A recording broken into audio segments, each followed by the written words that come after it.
저는 어렸을 때 옆에서 아버님이 주무시고 계신데 갑자기 코를 이렇게 막 고시다가 숨을 멈추는 걸 보고 우리 아빠 죽는 거 아닌가 이렇게.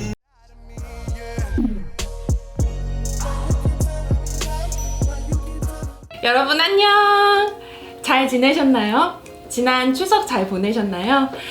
저는 지난 추석 때 1박 2일로 친구들과 여행을 같이 갔었는데 또 수면 무호흡 환자가 친구 중에 있어서 밤에 코 골고 밤새 잠을 좀 잘 못 자게 되면서 저 친구 제가 진작에 고쳐줄 걸 이런 생각하면서 지냈습니다.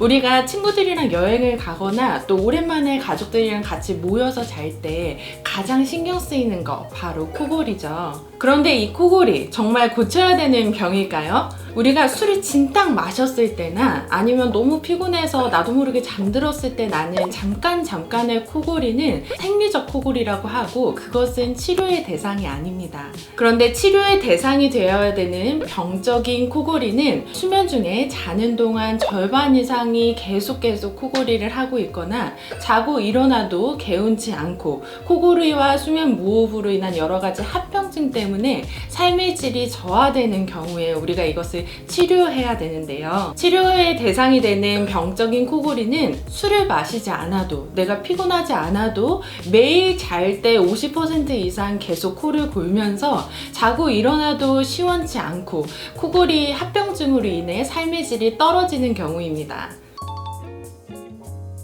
우리 옆에서 코 고는 환자 봤을 때 코를 이렇게 계속 골다가 숨이 딱 멈추는 증상 혹시 들어보신 적 있으세요? 본인이 숨이 멈춰가지고 깨는 경우도 있지만 숨을 딱 멈추고 있다가 바로 그냥 계속 코를 골면서 자는 경우가 있는데요.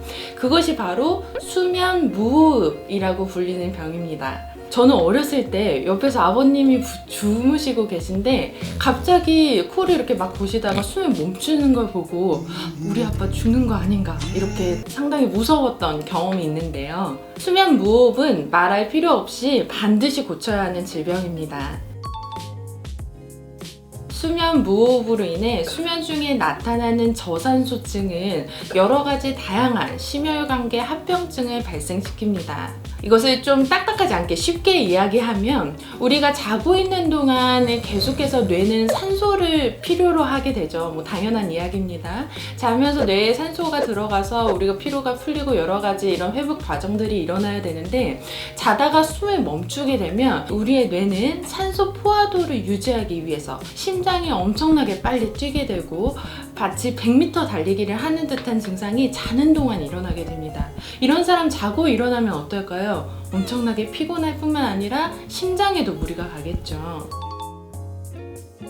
코골이와 수면 무호흡이 나타난다면 자고 일어나도 개운치가 않고 또 여러 가지 진동 현상으로 인해서 목이 아프기도 하면서 낮에도 졸린 증상들이 나타나고 이것이 여기에만 멈추지 않고 과도한 불안감 또는 우울 증상 아니면 공격적인 성향까지 성격 변화까지 유발하게 되고요.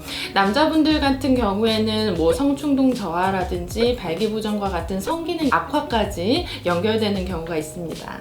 또한 이뿐만 아니라 부정맥, 고혈압, 심장질환, 폐질환을 유발하거나 악화시킬 수 있습니다. 지금까지 수면 무호흡과 코골이를 치료해야 되는 이유와 여러 가지 증상들 알아봤는데요. 너무 얘기가 길어져서 다음 편에 이것을 해결하는 방법 가지고 들어올게요. 안녕!